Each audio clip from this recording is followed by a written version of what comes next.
జానపదం కొత్త ఆట నేర్చిందా పాపలాంటి లేత పదం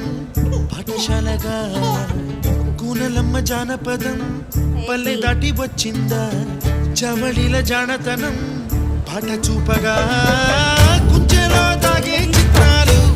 ఎదురొచ్చేలా అంతటా ఎన్నో వర్ణాలు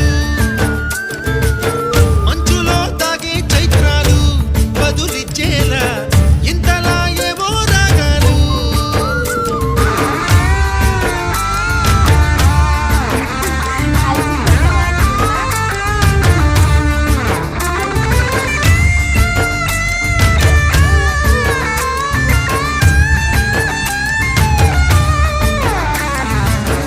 ఆకతాయి సందడిగా ఆగలేని తొందరగా సాగుతున్న ఈ పయనం ఇంతవరకు రేపు వైపు ముందడుగా లేనిపోని దుందుడుగా రేగుతున్న ఈ వేగం ఎందుకొరకో మట్టికి మబ్బుకి